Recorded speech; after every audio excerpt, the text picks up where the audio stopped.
Bonjour tout le monde, je me présente, Marie-Michel Rieu de la compagnie Québec Traitement. Nous sommes fiers partenaires de Baseball Québec depuis l'an. Encourager le sport chez les jeunes est pour nous très important. C'est pourquoi nous voulons remercier tous ceux qui sont impliqués dans le projet des manches supplémentaires de Prévoit. Merci à tous pour la magnifique saison et à l'année prochaine. Donc, bonsoir tout le monde. Bienvenue à la présentation de la politique d'intégrité avec Marc-Antoine Dionne de Sportaid et Maître Lise Charbonneau. Moi, je fais juste la petite présentation au début comme ça, puis je vais laisser tout de suite la parole à nos deux invités qui vont vous parler de quelque chose de très important. Je vous laisse la parole. Merci beaucoup, Audrey. Bonsoir tout le monde.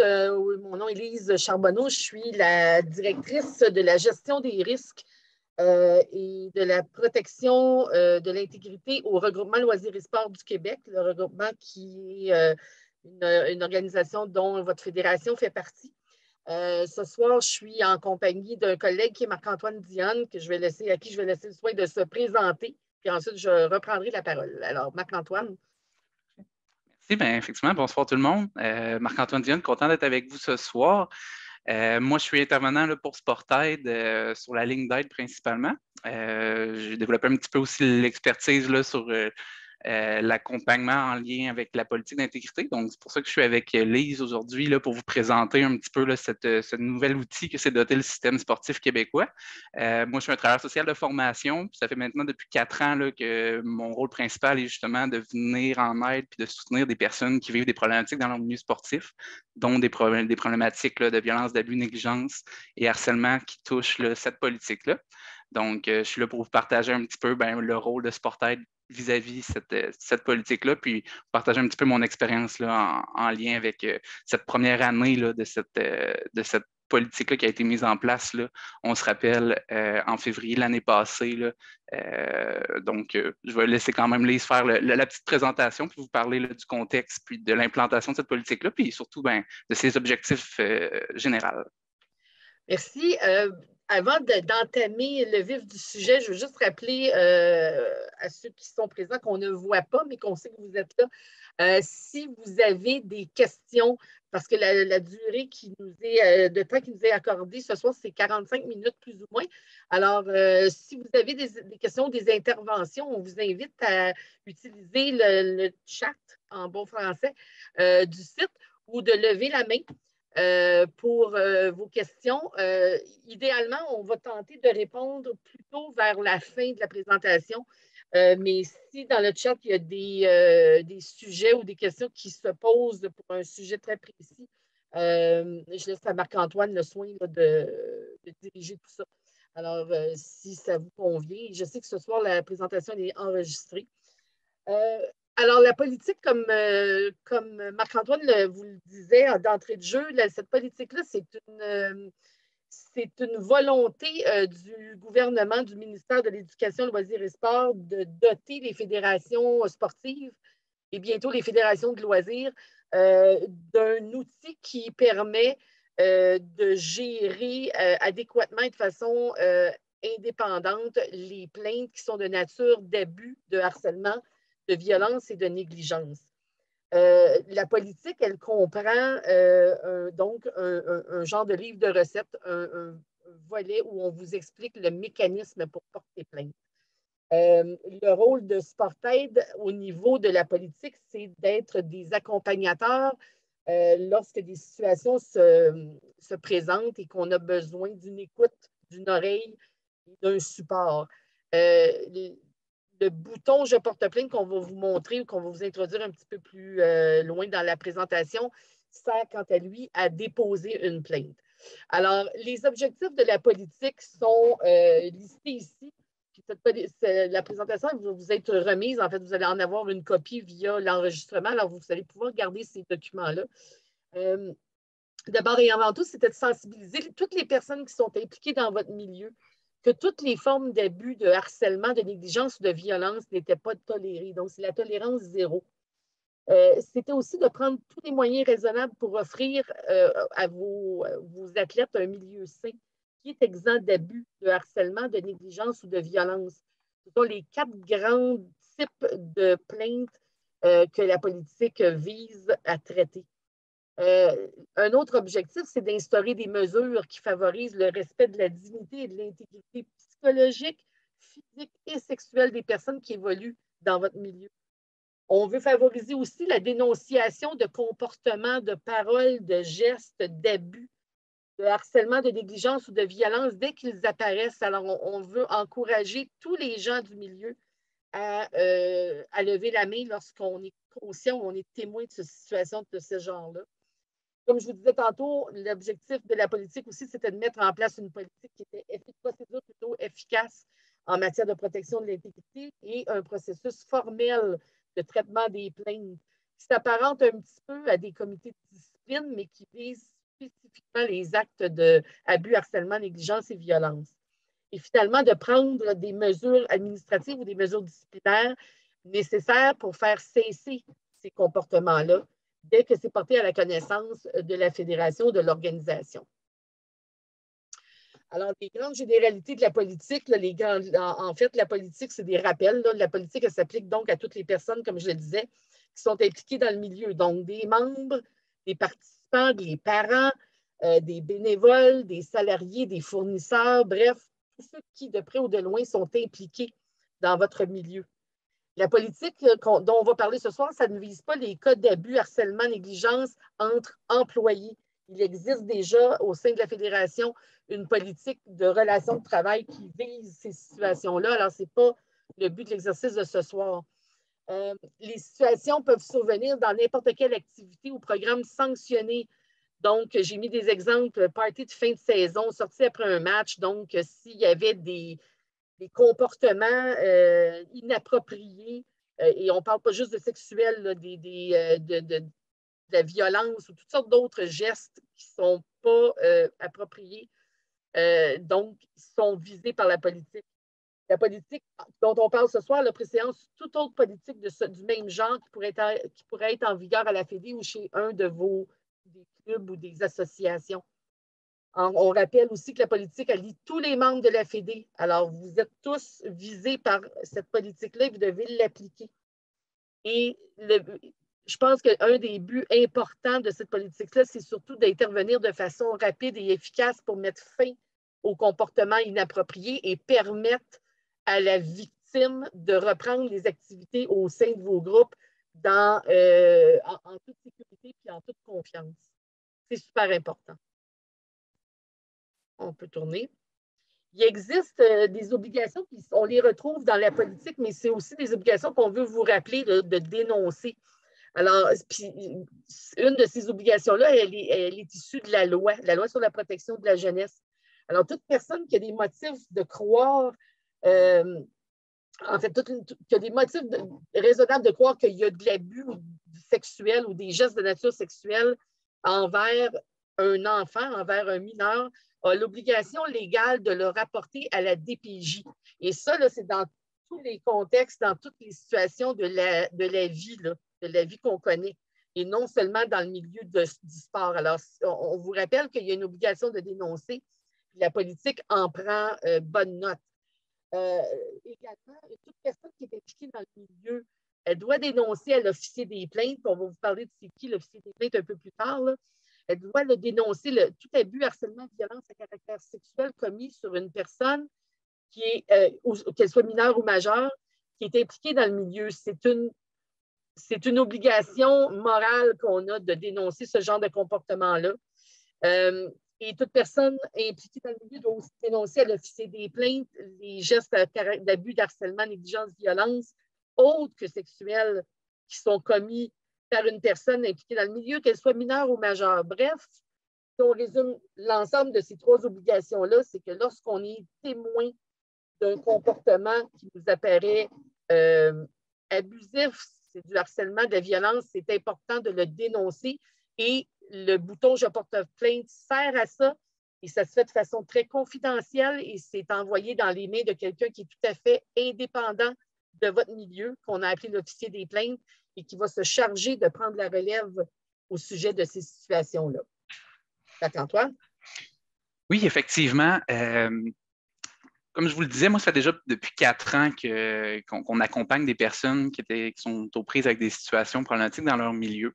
Puis, dans le fond, nous, chez Sportaid, déjà là, cette politique-là vient de nous offrir un nouvel outil. Un nouvel outil, comme je le disais, qui appartient aux fédérations, mais un nouvel outil pour toutes les personnes qui vivent des difficultés.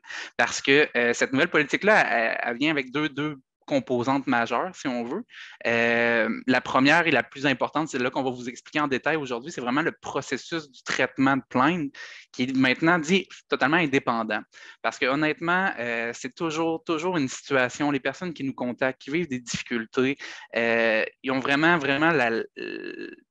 la peur de la façon dont leur plainte, leur signalement va être reçu, va être traité. Parce qu'on le sait tous, les milieux sportifs, c'est des petits milieux. Tout le monde se connaît, puis c'est bien correct, c'est super la convivialité qui en sort, mais en même temps, il y a des côtés qui peuvent être un petit peu plus pervers à ça, c'est-à-dire que les personnes qui sont à des postes, dans le fond, d'administrateurs, que ce soit bénévole ou que ce soit rémunéré pour, ils ont cette responsabilité de traiter ces signalements-là. Puis des fois, on se retrouve dans des positions plutôt difficiles à cause de tous ces liens-là, qui les placent, dans le fond, dans des conflits d'intérêts. Donc, c'est quelque chose qui venait vraiment, quand les personnes nous contactent, qui ressort à tout coup. Donc, maintenant, avec cette nouvelle politique-là, on a vraiment un nouvel outil pour mettre en confiance les personnes qui vivent des problématiques en leur disant, maintenant, il existe un mécanisme qui va vous offrir vraiment un accompagnement puis un traitement de la plainte par professionnel, mais aussi avec toute l'indépendance que nécessitent des situations des fois délicates. Donc, c'est là autant pour faciliter la vie des victimes qui vivent des situations problématiques que les organisations de sport elles-mêmes qui, on le sait, c'est beaucoup porté par du bénévolat, des personnes qui, plein de bonne foi, mais qui n'ont pas nécessairement les ressources, que ce soit humaines en temps ou simplement les connaissances là, pour gérer des situations de la sorte, mais ça vient vous offrir un super mécanisme pour référer les personnes pour avoir justement ce traitement indépendant-là et vous protéger, vous, en tant qu'organisation, puis assurer que comme Lise le disait, que la situation problématique cesse au bout de la ligne. Donc, les prochaines minutes vont vous détailler vraiment en détail ce processus-là, pourquoi il est indépendant. Mais c'est important de savoir justement maintenant que pour des situations de violence, abus, harcèlement et négligence, c'est vraiment l'outil central qu'on recommande d'utiliser. Il vient aussi quand même avec cette politique-là des codes de conduite pour 5 catégories de membres, c'est-à-dire les athlètes, joueurs, participants, les entraîneurs, administrateurs, officiels et parents.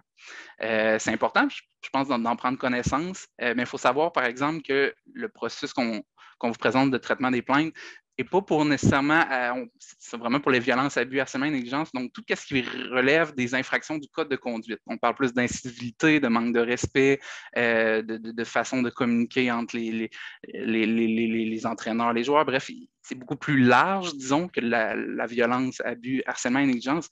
Ces codes de conduite-là, on a voulu les uniformiser à l'ensemble justement des fédérations sportives, mais ça va toujours rester quand même la responsabilité des clubs, des instances locales, de veiller à l'application de ces codes de conduite-là. Donc, s'il y a justement des comportements qui vont à l'encontre de ça, mais qu'on ne parle pas de violence, d'abus, d'harcèlement ou négligence, ça reste quand même toujours la responsabilité justement des clubs, des associations locales, de les gérer, mais de les faire respecter. Puis ça devient un outil aussi pour justement valoriser disons, les bonnes conduites, les bonnes valeurs qu'on veut que le sport véhicule puis transmette à nos jeunes au bout de la ligne. Donc, qu'est-ce que cette politique-là est venue créer un petit peu plus concrètement? Lise en a déjà abordé un petit peu, c'est le fameux officier aux plaintes, ou plutôt le bureau des officiers aux plaintes, qui, eux, maintenant, est vraiment la porte d'entrée pour le traitement de la plainte. Son rôle va vraiment être de recevoir directement les plaintes qu'on va vous parler une fois que le formulaire de plainte est rempli. Ça ne passe pas par le club, par la fédération, ça s'en va vraiment directement à l'officier des plaintes pour assurer cette indépendance-là dont je vous parlais un petit peu plus tôt. Lui, son rôle, ça va être de prendre contact avec le plaignant, de prendre un petit peu d'informations, s'assurer d'offrir son soutien s'il y a d'autres problématiques, mais ultimement, ça va être de juger de la recevabilité de la plainte. Alors, on va y revenir, Lise va y revenir un petit peu plus en détail là, dans les prochaines diapos. L'autre composante qui a été créée en vertu de cette politique-là, c'est plutôt instance, c'est des comités de protection de l'intégrité. C'est-à-dire qu'une fois la plainte reçue et l'officier des plaintes là, qui en fait son analyse, si la juge recevable, bien, il va créer, il va mettre sur pied, il va nommer plutôt 3 personnes indépendantes parmi une liste. Encore là, Lise va vous aller un petit peu plus dans les détails, mais c'est encore là une façon d'assurer cette indépendance-là, c'est que les 3 personnes choisies par l'officier aux plaintes, bien, il va y avoir une vérification pour s'assurer qu'il n'y aura pas justement de fameux conflits d'intérêts. Puis c'est eux qui vont mener à bien l'audition suite à la plainte. Nous, notre rôle là-dedans, Sportaid, il faut savoir que, comme je vous disais, Sportaid existe avant cette politique-là, donc notre rôle n'a pas nécessairement changé. Nous, on est vraiment là pour soutenir toute personne qui vivent des difficultés dans leur environnement sportif, selon leurs besoins, selon la situation. Je vais y revenir à la prochaine diapo, mais plus particulièrement en lien avec cette politique-là, ben, on est là pour offrir aussi du support aux victimes, évidemment, qui voudraient porter plainte ou qui vivent quelque chose de problématique. Nous, on va regarder toutes les autres possibilités, mais on peut maintenant offrir cette possibilité-là pour signaler une problématique. Puis nous, ben, on va être là pour l'accompagner, cette personne-là, de façon ponctuelle aussi longtemps qu'elle va en avoir besoin. Un processus, on va le voir, ça peut s'échelonner sur quelques semaines. Ben, nous, on peut être là pour accompagner la personne selon ses besoins tout au long de ce processus-là, parce qu'on le sait que ce n'est pas nécessairement facile. Puis c'est le même côté, puisqu'on ne pensait pas nécessairement autant au début, mais après une année, je peux un autre service, si on veut, d'accompagnement qu'on a développé en lien avec cette politique-là, c'est aussi l'accompagnement aux personnes qui sont ciblées par les plaintes. Parce qu'on a vu qu'effectivement, de recevoir des avis d'audition, des choses comme ça, ben, c'est anxiogène, évidemment. Ça peut nous amener à se poser plusieurs de questions, quel impact que ça peut avoir sur moi, puis ça peut être très confrontant. Donc, on peut aussi accompagner les personnes qui sont visées par des plaintes pour leur expliquer qu'est-ce qui s'en vient, mais aussi leur faire réaliser qu'à quelque part, ben, ce système-là ne vise pas à ostratiser des entraîneurs ou à en faire des personnes non grata, dans le fond, dans le milieu sportif. Il y a beaucoup de situations, puis on va le voir que ça part par des problèmes de communication, des mésentendus aussi. Des fois, c'est aussi l'erreur est humaine, tout le monde peut faire quelque chose dans un contexte X qui regrette ou quoi que ce soit. Donc, c'est vraiment, il faut le rappeler, l'objectif de cette politique-là, c'est de signaler des comportements pour qu'ils cessent et non pas de s'attaquer à la personne, on s'attaque à des comportements. Fait que, nous, c'est le genre de suivi qu'on peut faire aussi ponctuel avec les personnes qui sont ciblées par la plainte pour les accompagner à travers ce processus-là qui peut être quand même difficile à vivre également pour les deux côtés. Donc, en petit résumé, officier des plaintes, toute personne impliqué de près ou de loin du milieu qui a été témoin ou victime d'abus, harcèlement, négligence ou violence peut signaler. Puis pour ce qui est de Sportaid, ben, nous, notre aide est beaucoup plus large. Donc, nous, comme je disais, ben, souvent, il y a des problématiques qui relèvent davantage du conflit interpersonnel, des problèmes de communication. Donc, ça, on peut aider les personnes à trouver des façons d'aborder leurs problématiques quand c'est plus des enjeux comme ça. Mais tout ce qui est problématique d'anxiété de performance, question en lien avec le développement d'un athlète, d'un enfant, de la violence auto-infligée qu'on parle pas nécessairement souvent suffisamment. Bref, même de l'aide aux démarches organisationnelles, dans le sens qu'on peut même vous accompagner si vous êtes des administrateurs qui recevez une confidence ou un signalement, qu'est-ce que je dois faire avec ça? On est vraiment ce que moi j'appelle un service d'aide de première ligne pour la communauté sportive. On est universellement accessible, on est là pour évidemment promouvoir les pratiques saines et sécuritaires, mais on est surtout là pour essayer de vous redonner du pouvoir sur une situation. On ne fait pas les choses pour les plaignants, pour les personnes qui nous contactent, mais on est là pour vous aider, vous orienter, vous référer aux besoins si ça va au-delà de nos compétences, mais on est gratuit, confidentiel comme service, puis on offre un aide 24/7, donc c'est possible de parler à un intervenant là, à n'importe quel moment. Donc, je pense que c'est important de savoir aussi que cette ressource-là existe au-delà de la politique pour vous accompagner à travers tout ça. C'est ce que je voulais préciser, c'est que Sportaid existe bien avant la politique. Hein? Toi, tu es là depuis 4 ans, alors que la politique, elle est entrée en vigueur l'année dernière en février. Donc, Sportaid, c'est une ressource vraiment excellente pour tout type de questions qui a pas nécessairement rapport avec notre politique.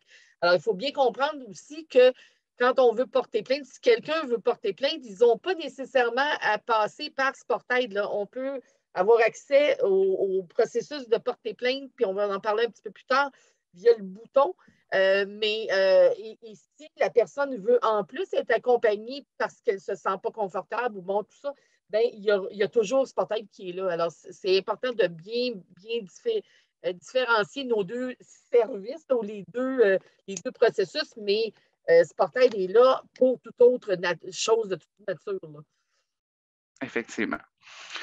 Si on retourne maintenant un petit peu plus par rapport à la politique, mais quand on parle, depuis le début, on nomme toujours abus, violence, négligence ou harcèlement, mais qu'est-ce que ça l'englobe? Ben, voici les différents éléments qui se retrouvent dans la politique quand on parle de ces 4 grandes thématiques-là. Donc, aujourd'hui, le but de la présentation, ce n'est pas d'aller dans les détails de ces types de violences-là, mais il faut savoir tout de même qu'avec cette présentation-là, vers la fin, puis même à l'intérieur de la politique elle-même, si vous la consultez, il y a quand même des définitions complètes de ces éléments-là avec des exemples un petit peu plus, justement, concret sur le terrain, comment ça peut se manifester. Là. Mais maintenant, on avait préparé ça, on fait une petite confidence, on a préparé ça l'an dernier, alors qu'on n'avait pas de véhicule. Maintenant, on en a qui ont été portés à nos oreilles. Puis on peut peut-être donner de l'intimidation. Bien, vous allez peut-être, vous en avez peut-être vous-même des exemples dans des. Là, on parle de baseball, mais il pourrait y avoir des situations où un jeune d'une équipe en intimide un autre dans la même équipe ou même de 2 équipes différentes de façon répétée, par exemple sur le terrain ou lors des pratiques, et que l'organisation ou l'entraîneur est au courant mais n'intervient pas. Alors souvent, ça peut créer une situation où le jeune intimidé n'en peut plus, puis il va être porté à aller peser sur le bouton « Je porte plainte » ou encore communiquer avec Sportaid. Alors ça, c'est un exemple courant. Ça peut être, dans la négligence, on en a entendu parler dans les médias, là, des jeunes sportifs dont les entraîneurs écrasent le citron au maximum, c'est-à-dire que demandent énormément de la part de l'athlète au point où on le rend malade. On le prive de manger ou on l'empêche d'aller se reposer, etc. C'est des types d'exemples qui pourraient cadrer dans le cadre de notre politique. Alors, c'est important qu'on vous donne des faits réels parce que souvent, on reste au niveau théorique, mais et Marc-Antoine et moi-même et l'Officier des plaintes, on a pendant la dernière année entendu et vu et vécu des situations et ça nous permet de vous en donner un petit peu plus, de vous donner un peu plus de détails là-dessus. Alors, mais les définitions, effectivement, comme c'est mentionné ici, on les retrouve à la politique dans les annexes. Effectivement.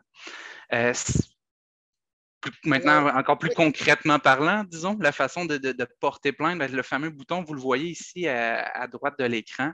Ce bouton-là se retrouve maintenant sur pratiquement, on pourrait dire, toutes les fédérations sportives du Québec.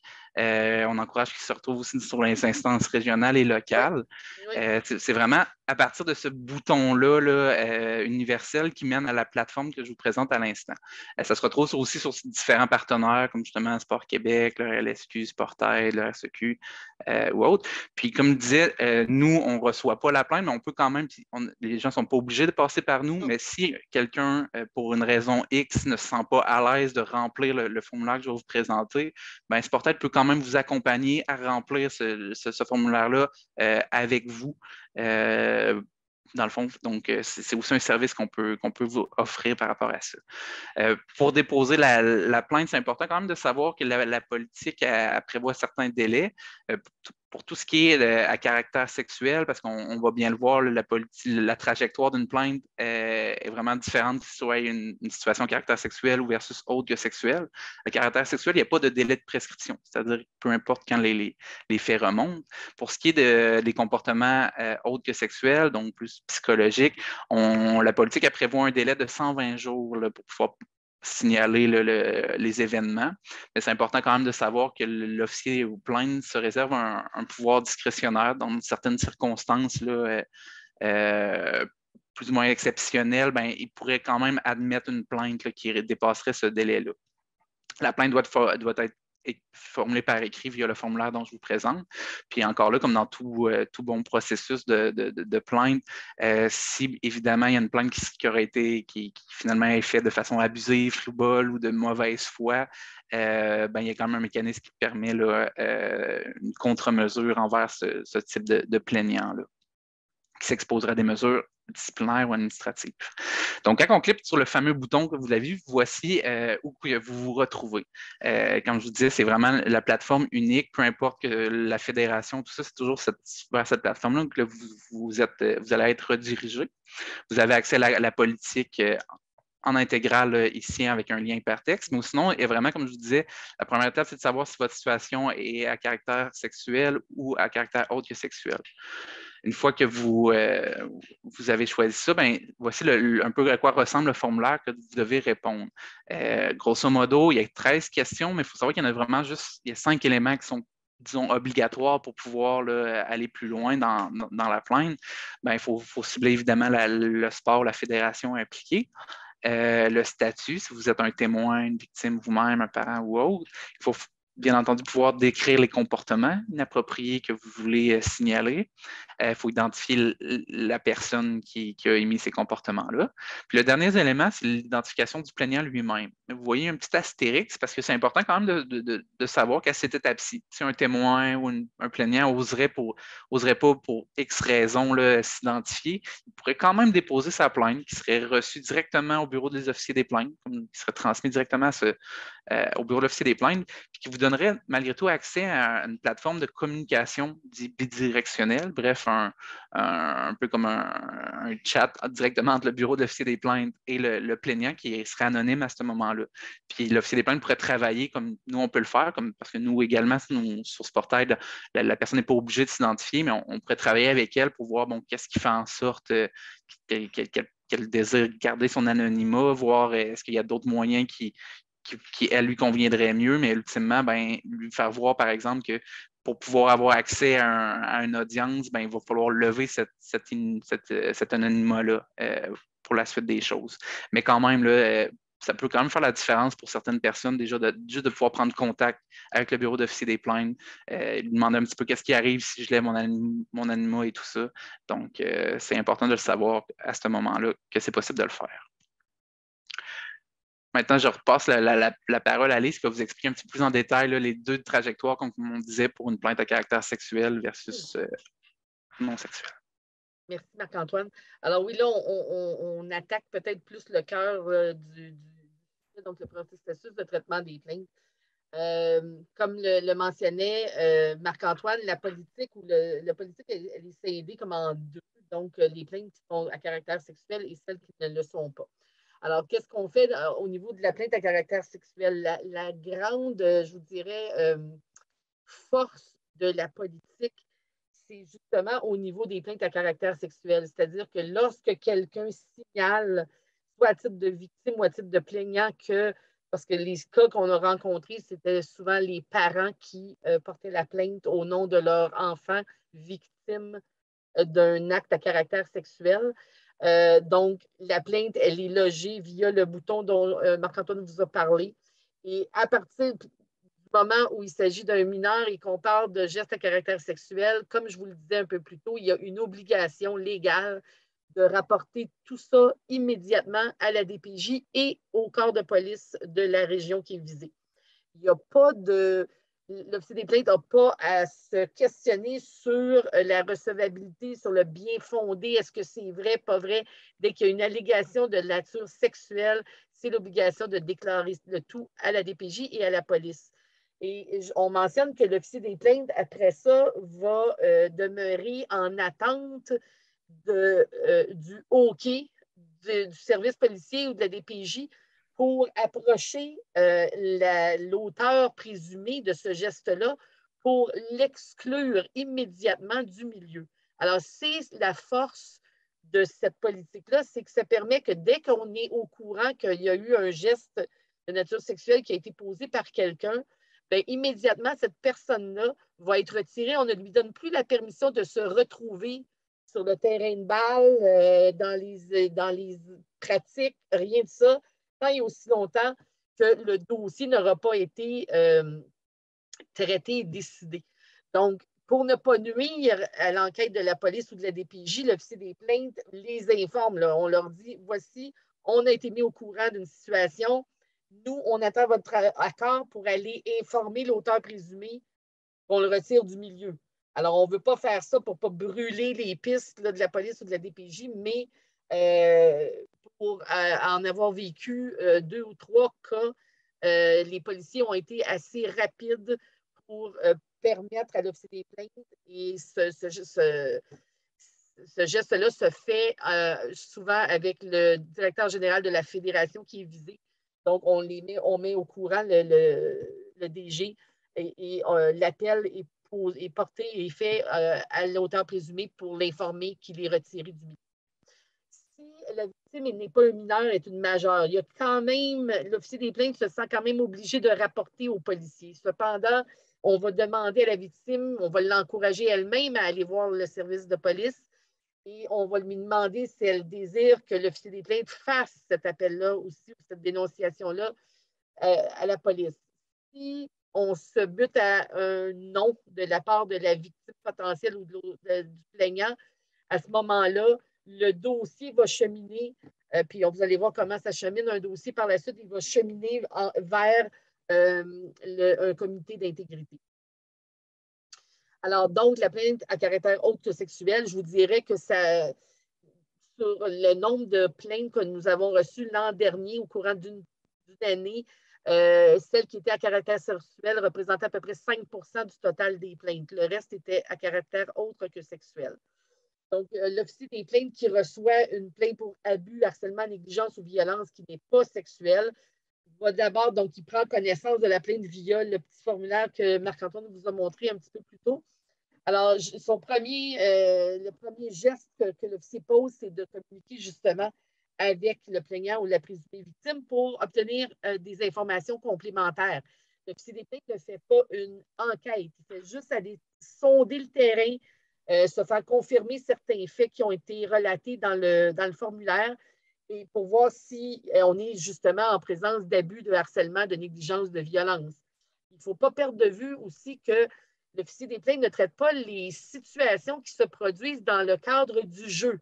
Parce que ça, c'est régi par ce qu'on appelle la régie interne de la fédération. Donc, quelqu'un qui se plaindrait que son fils n'a pas été suffisamment au bâton, qu'on l'a laissé assis sur le banc trop longtemps, ça ne relève pas de la politique actuelle. On va diriger ces plaintes-là vers la fédération ou l'organisme régional qui va prendre la relève sur ce sujet-là.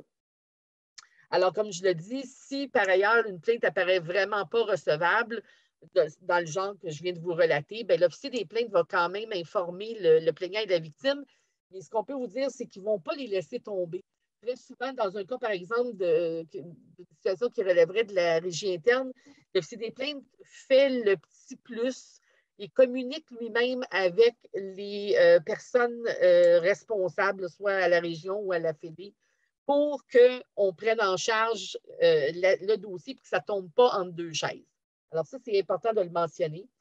Et là, on rappelle encore une fois que même si on n'est pas en matière de plainte à caractère sexuel, il y a quand même une obligation de signaler à la DPJ des plaintes qui seraient de la violence physique ou un abus physique face à une victime mineure. On peut changer. Alors, si l'officier des plaintes croit que la sécurité d'une personne, on a parlé du mineur, mais d'une personne majeure était compromise, parce qu'un majeur, il ne faut pas oublier, c'est à 18 ans. À 18 ans, ils sont encore jeunes. Ils peuvent être victimes de situations dangereuses. Et quand on est témoin de ça, qu'on croit qu'une victime ou une personne majeure pourrait être en danger, l'officier des plaintes pourrait aller jusqu'à recommander qu'on retire la personne, l'auteur présumé de ces violences-là ou situations dangereuses pour une autre personne dans le milieu. Donc, pour le retirer d'un petit peu de la même façon qu'on le fait au niveau sexuel, pour une durée déterminée, donc pour protéger la sécurité et de l'individu impliqué. Quand l'auteur présumé, donc on veut le défendeur, n'est pas un membre de la fédération, on va comprendre qu'on a un petit peu moins de levier sur ces gens-là ou d'impact sur ces gens-là, mais l'officier des plaintes va quand même déterminer quelles mesures administratives on pourrait prendre à la fédération à l'égard de cette personne-là pour éviter des situations avec une présumée victime. Quand on parle de ça, l'exemple le plus criant là-dedans, c'est souvent les fournisseurs. Donc, vous avez des fournisseurs qui viennent remplir la machine à Coca-Cola à l'Arena ou où vous pratiquez, puis qui a un comportement répréhensif. Cette personne-là, évidemment, elle n'est pas membre de la Fédé, mais si on vient à la conclusion qu'il y a un comportement qui n'est pas désiré, bien, la Fédération va être informée par l'officier des plaintes et puis on va recommander à ce que, par exemple, on change de représentant de machine à Coca-Cola. À partir du moment où la plainte est déclarée recevable, comme je vous disais, l'officier des plaintes a la possibilité de le faire. En fait, le processus régulier, c'est que la plainte se dirige vers un comité de protection de l'intégrité, un comité de 3 personnes. Mais il y a une étape entre les deux, c'est-à-dire que l'officier des plaintes, dans la politique, on prévoit que l'officier peut suggérer la médiation. La médiation, c'est une démarche volontaire pour tenter de trouver une solution au conflit. Alors, l'officier des plaintes va demander au plaignant ou à la victime si elle est ouverte à aller vers un processus de médiation. Et si la personne désire aller de l'avant avec la médiation, parce que la médiation, ça se fait dans un cadre plus convivial, il y a quand même une personne neutre, souvent un avocat, qui va entendre les parties et qui vont les amener à s'écouter et à trouver des solutions ensemble à une problématique. Je dirais peut-être que Sportaid agit parfois un peu comme un médiateur dans certaines situations, ce qui n'est pas dans le cadre de la politique. Donc, c'est souvent quelque chose de très gagnant, là, parce que ce qui est recherché justement dans ce processus-là, c'est une solution gagnant-gagnant. Alors, on suggère le tout à la victime et si elle accepte, bien, à ce moment-là, le dossier se chemine vers un médiateur qui, lui, va communiquer avec l'auteur présumé, donc avec le défendeur, si on veut, et va lui expliquer la démarche et va l'encourager à se joindre à une médiation pour tenter de trouver une solution. Et évidemment, lorsqu'il arrive, je vous dirais que l'expérience nous dit que les dossiers qui sont cheminés vers la médiation ont tous eu des fins très, très, très gagnantes. Alors, on en a eu des dossiers, puis ça s'est vraiment bien réglé. Les gens même, dans un certain cas, on m'a rapporté que les parties s'étaient serrées dans les bras à la fin de la médiation. Alors, c'est quand même une bonne nouvelle. Alors, si par ailleurs, la victime refuse d'aller en médiation, on peut changer... si une des deux parties refusait d'aller en médiation, bien à ce moment-là, l'officier des plaintes, comme je le disais tantôt, va faire cheminer la plainte vers le comité de protection de l'intégrité. Alors, un comité de protection de l'intégrité, c'est quoi? C'est 3 personnes qui sont choisies par l'officier des plaintes parmi une liste de candidats. La liste de candidats, ben, c'est pas scientifique. On a finalement demandé à plein de gens dans nos milieux respectifs s'ils avaient le désir de participer à ce genre de comité-là, donc de siéger sur des comités. Parmi les gens qu'on a dans nos listes, on a plusieurs avocats, on a plusieurs personnes issues du milieu des ressources humaines, du milieu du travail social. On a des anciens entraîneurs, on a des, je dis anciens pas parce qu'ils sont vieux, mais parce qu'ils font d'autres choses maintenant. On a des gens, des jeunes athlètes qui ont cheminé vers autre chose. Donc, c'est une panoplie de gens qui ne sont pas du milieu visé par la plainte. Donc, vous êtes en baseball, il n'y aura jamais personne sur ce comité-là qui sera quelqu'un qui est issu de votre milieu actuellement, là. Ce qui fait en sorte que l'indépendance, elle est entière. Et le rôle du comité, donc, c'est un peu, comme je le disais un peu plus tôt, un peu comme un comité de discipline. Donc, c'est d'entendre, de permettre aux 2 parties de se faire entendre puis de venir expliquer leur situation. Alors, le président du comité va faire parvenir aux deux parties un avis d'audition qui va, donc c'est là où très souvent l'auteur présumé ou le défendeur va apprendre qu'il est visé par une plainte. Et tantôt, Marc-Antoine le disait, le service de Sportaid vise à accompagner ces gens-là aussi qui, il y en a beaucoup, reçoivent une plainte et pensent qu'ils sont condamnés à mort. Alors là, il faut démystifier tout ça. Il faut le prendre au sérieux, oui, parce que quelqu'un s'est senti assez mal pour vouloir peser sur le bouton « Je porte plainte ». Par ailleurs, on vous donne l'occasion, quand vous êtes visé par cette plainte-là, de venir vous expliquer avec vos témoins, puis venir donner votre côté de la médaille. Mais lorsque vous avez besoin d'être accompagné, c'est là où Sportaid peut vraiment venir vous donner un coup de main. Donc, c'est par l'avis d'audition. Dans l'avis d'audition, on mentionne ce qui est reproché et souvent, on va mentionner aussi le nom de la personne qui a déposé la plainte. Alors, on parlait tantôt d'une plainte qui était confidentielle, mais éventuellement, pour permettre à la personne de bien se défendre, il va falloir que la victime ou le plaignant s'identifie. On mentionne que le comité peut siéger partout au Québec, mais évidemment, avec la COVID, ça a aidé beaucoup les choses. Les comités se sont tenus par visioconférence. Donc, le comité, là, c'est un petit peu plus de détails, puis je vois que le temps en court, là, je vais passer rapidement avec ça au niveau de l'audition. L'audition, donc, comme je vous dis, ce n'est pas devant un tribunal de façon trop sérieuse, mais dans la mesure où il n'y a pas tellement de règles de preuves à respecter, là. Il faut évidemment que les personnes soient présentes. Elles peuvent être accompagnées. On écrit représentées, mais elles peuvent être accompagnées. Elles peuvent être accompagnées d'un avocat. Cependant, l'avocat ne peut pas parler pour lui, pour elle.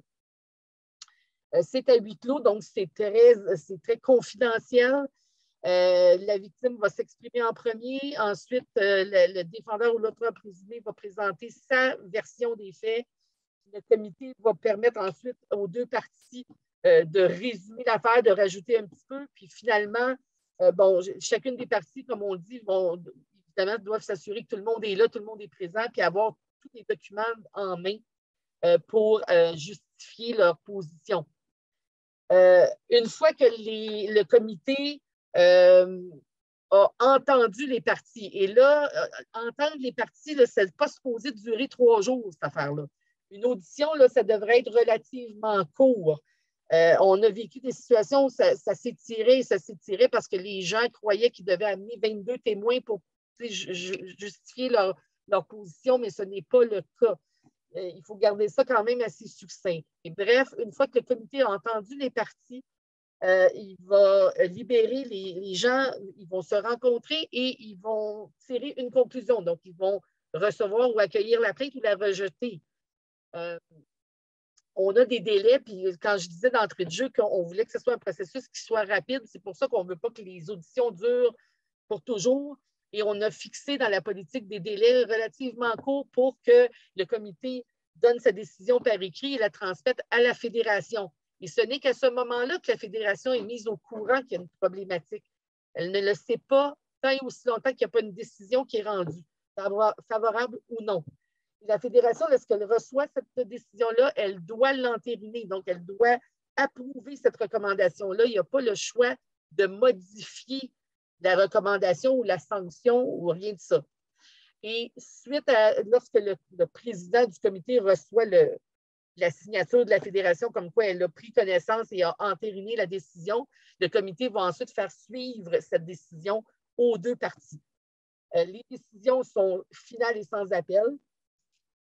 Et tous les renseignements personnels qui ont été obtenus, ça demeure confidentiel. Alors, le type de recommandation ou de sanction qu'on a vécu, c'est comme on le disait tantôt, on ne s'en va pas se faire couper la tête à la guillotine. C'est quand même, il faut prendre ça au sérieux, ça c'est certain, mais on voit que les décisions varient entre une réprimande, entre la rédaction d'une lettre d'excuse, le versement de pénalité, je vous dirais que jusqu'à date, on n'en a pas vécu. Et là, on avait fixé des montants maximales à titre de pénalité. Et évidemment, il y a un suivi qui est fait par l'officier des plaintes pour que la sanction elle soit respectée. Alors, la personne qui ne paierait pas, par exemple, sa pénalité, elle va être suspendue par la Fédé et de toutes les autres instances. Alors, il ne faut pas penser que parce que ça s'est passé dans la région X, que si la personne se déplace, ça va jouer ou pratiquer dans la région Y, elle sera pas, elle va être blanchie de tout. Non, ça la suit. Et elle va être donc suspendue tant et aussi longtemps que le versement de la pénalité n'a pas été fait. Autre type de sanctions, ben, comme je disais, là, exiger, par exemple, bon, la lettre d'excuse, exiger de participer à des formations sur des sujets très précis. Ça, c'est très populaire et ça fonctionne beaucoup aussi.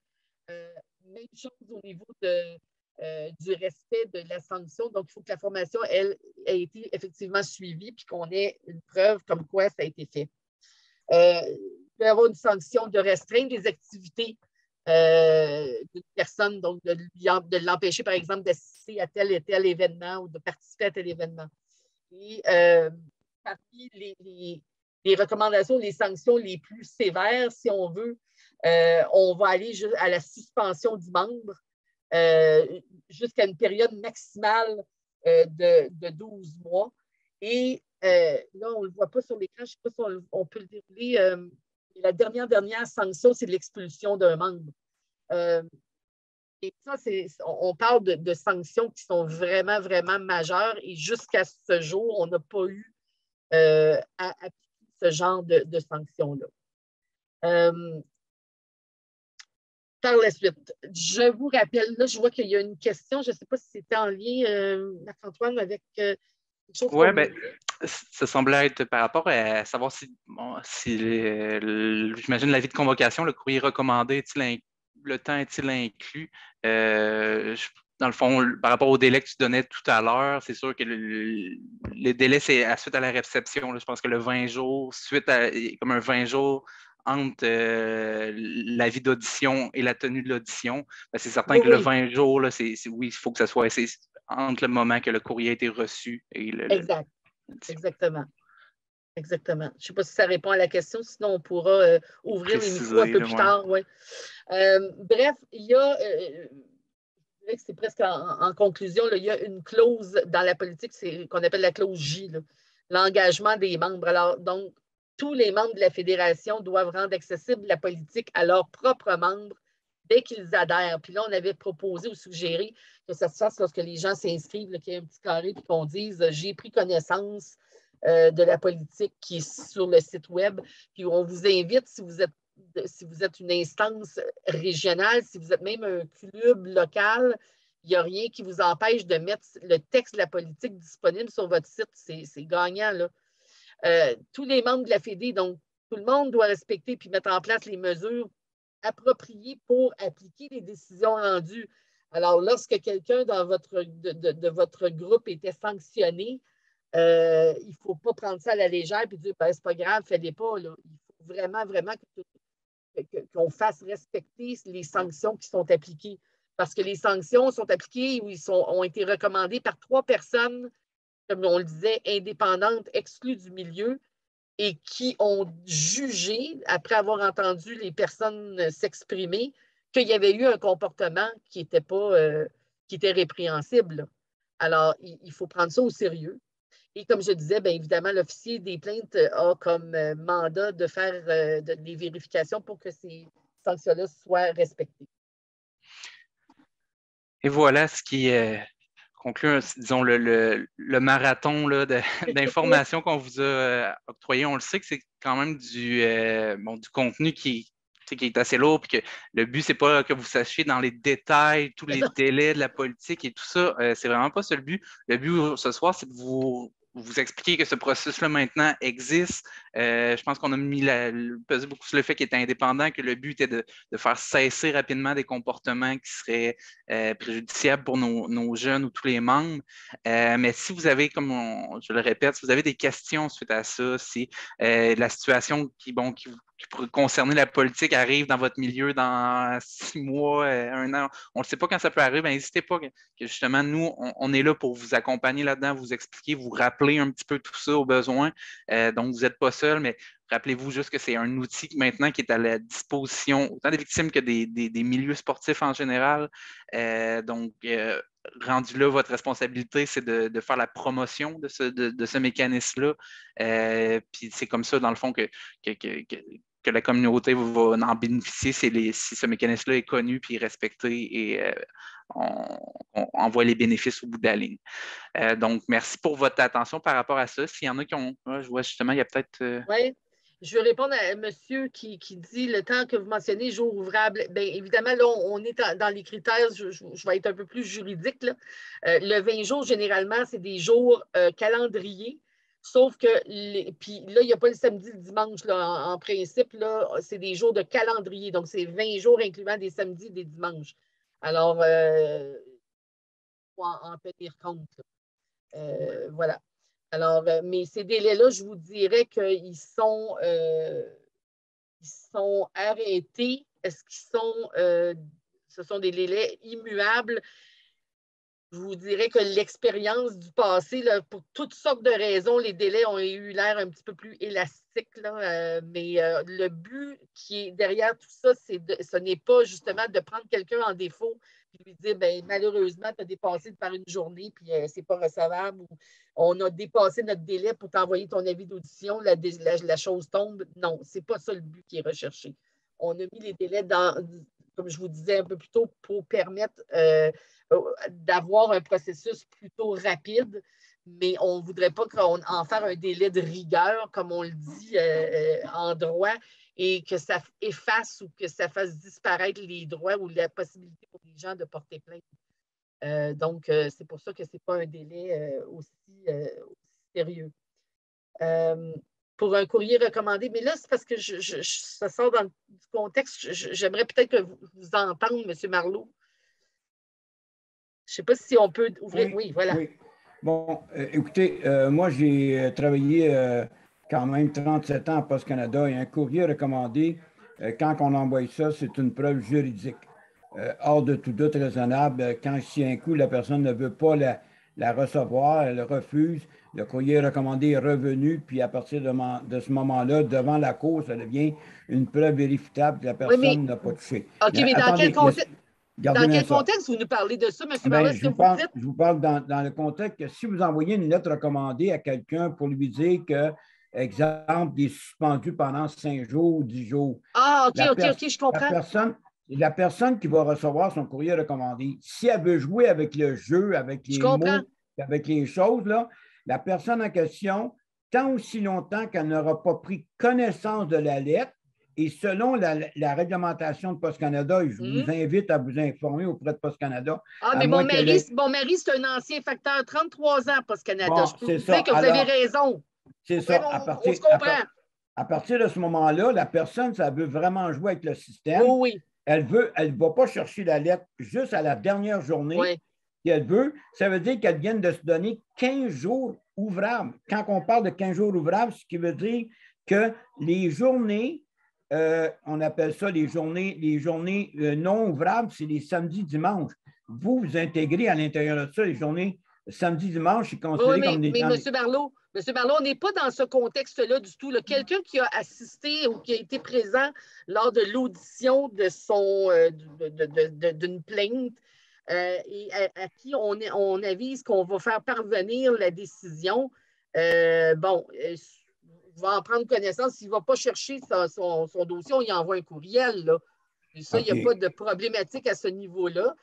On lui fait connaître la décision. Par ailleurs, ça n'empêchera pas la fédération ou l'organisme de mettre en pratique et en vigueur, si c'est une suspension, ça va se savoir. Là, je pense que je comprends votre situation, puis on ne l'a pas encore rencontré dans les faits, puis effectivement, vous avez raison qu'il y aurait peut-être des difficultés. Mais le but qui est recherché, c'est que, en fait, ce qu'on a atteint, c'est qu'on a une situation où on sait que cette personne-là devra être suspendue pendant un nombre X de semaines ou de parties, ou bon, peu importe. Et croyez-moi, ça va se faire parce que l'officier des plaintes va être là pour le surveiller. Oui, d'accord. Mais comme je vous dis, moi, c'est parce que justement, la Fédération a pallié à cette chose-là. On s'est aperçu qu'il y avait une lacune, même dans le processus, nous autres, que quand que le comité de discipline Ouais. étudiait Ouais. un problème qui était dans une région, il avait le droit à 10 jours avant de répondre Je à la comprends. plainte. On s'apercevait que, à fin du compte, on favorisait la personne qui avait fait la faute plutôt que de le pénaliser. Là. Ça ne devient pas intéressant. Là. Non, je comprends. Mais c'est très pertinent ce que vous soulevez. Puis je dirais que là, bon, on va se croiser les doigts parce qu'on n'en a pas eu de situation comme celle-là, mais je comprends que c'est sensible, mais contrairement peut-être au comité de discipline, on a, je vous dirais, dans le processus, le petit chien de garde qu'on appelle l'officier des plaintes, et croyez-moi, on va s'organiser pour que le message lui soit transmis. Ah ben écoutez, en tout cas, il y a d'autres mondes qui vont le suivre aussi, c'est sûr, c'est certain, ça. Super. Ah ben, merci beaucoup, madame. Merci à vous de votre intervention. Merci beaucoup, c'était très pertinent. Merci, madame. Je ne sais pas s'il y avait d'autres questions. Je ne pense pas, hein, Marc-Antoine?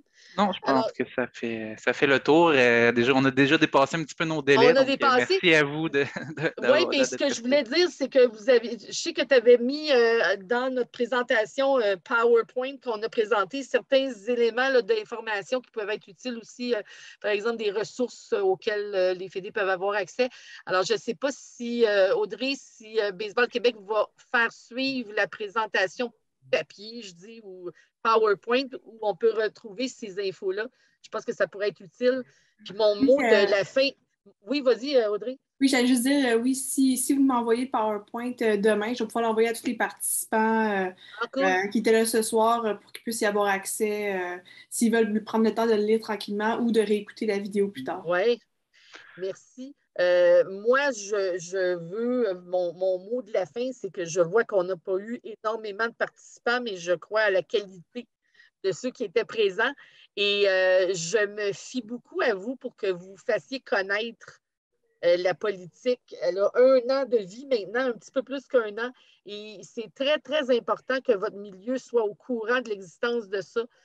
Ça peut vous aider, comme Marc-Antoine en a parlé, pour vous accompagner, en fait, dans le traitement de situations que vous n'auriez pas à traiter parce que vous êtes des passionnés de baseball et non pas des psychologues de situations embêtantes. Alors, on vous encourage beaucoup à faire affaire avec soit avec Sportaid ou avec le bouton Je porte plainte, puis je pense que les gens vont se sentir bien appuyés.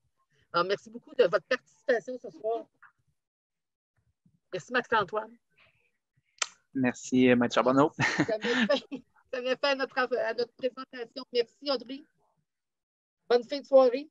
Merci à vous. Bonne fin de soirée, tout le monde. Au revoir. Bye. Merci.